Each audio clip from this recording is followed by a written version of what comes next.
जब मन न चाह करता है, न सोचता है, न त्यागता है, न ग्रहण करता है, वह जब न सुखी होता न दुखी होता, तब मुक्ति।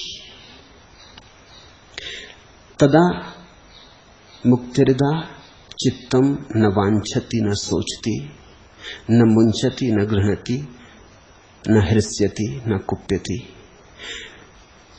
कहाँ है मुक्ति? मोक्ष कहाँ है? लोग सोचते हैं शायद मोक्ष कहीं किसी पारलौकिक भूगोल का हिस्सा है, कोई ज्योग्राफी है। मोक्ष ज्योग्राफी नहीं है, भूगोल नहीं है। मोक्ष तो तुम्हारी ही चित्त की आत्यंतिक रूप से शांत हो गई दशा है। लोग सोचते हैं संसार बाहर है, संसार भी बाहर नहीं, तुम्हारी ही विक्षुब्ध चेतना है। मोक्ष भी कहीं दूर ऊपर आकाश में है, नहीं, जरा भी नहीं। मोक्ष भी तुम्हारी फिर से शांत हो गई आत्मा है। तो ऐसा समझो कि संसार है ज्वरग्रस्त चेतना, मोक्ष है ज्वर मुक्त चेतना। संसार है उद्विग्न लहरें तुम्हारे चैतन्य की, मोक्ष है लहरों का फिर सो जाना, विश्राम में खो जाना। झील जब शांत हो जाए और चांद का प्रतिबिंब बनने लगे पूरा पूरा, तो मोक्ष। और झील जब उद्विग्न हो जाए और लहरें ही लहरें फैल जाएं और चांद का प्रतिबिंब टूट जाए, तब संसार। तदा मुक्ति यदा न वांछति न तो चाह हो, न सोचती न सोच हो, विचार हो, न मुंचती न त्याग हो, न गृह्णति न पकड़ हो, तदा मुक्ति। वही है मोक्ष। ये शुद्धतम मोक्ष की परिभाषा है। इसका यह अर्थ हुआ कि ऐसा भी नहीं है कि तुम्हें किसी दिन मोक्ष मिलेगा। तुम चाहो तो अभी भी कभी कभी भरे संसार में भी क्षण भर को तुम मोक्ष का रस ले सकते हो। क्योंकि अगर क्षण भर को भी विचार बंद हो जाएं और क्षण भर को भी कोई वांछा ना हो, क्षण भर को भी चित्त में क्रिया रुक जाए, कोई गति आवागमन ना हो, न कुछ पकड़ने का भाव उठे न छोड़ने का, तो उस क्षण में तुम मोक्ष में हो। और वही स्वाद तुम्हें फिर और मोक्ष में ले जाएगा। ध्यान का अर्थ है थोड़ी थोड़ी झलकें, समाधि का अर्थ है झलकों का ठहर जाना, स्थिर हो जाना।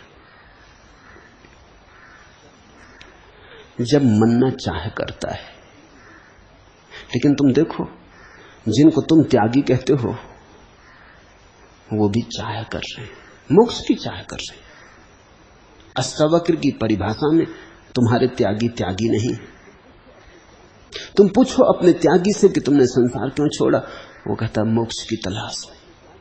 तुम पूछो अपने त्यागी से तुमने धन द्वार घर द्वार क्यों छोड़ा, तो वो कहता है मोक्ष की तलाश में, आत्मा के आनंद को खोजना, सत्य को खोजना।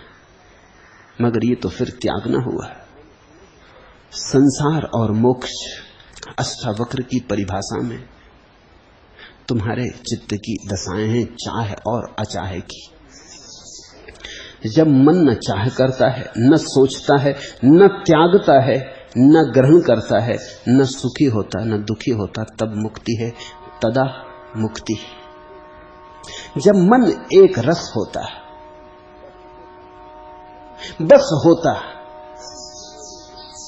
कोई क्रिया नहीं होती, कोई हलन चलन नहीं होता, कोई कंपन नहीं होता, स्तब्ध ज्योति ठहरी होती अकंप, न कहीं जाना, न होने की कोई वांछा।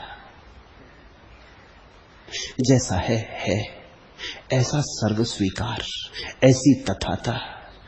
जैसे दर्पण कोरा, जैसे कोरा कागज जिस पे कुछ लिखा नहीं, ऐसा जब मन कोरा होता, उस कोरे मन का नाम ही ध्यान है। और उस कोरे मन में जब कोई संभावना नहीं रह जाती, क्योंकि कुछ कोरे कागज होते हैं जिनमें अदृश्य लिखावट होती।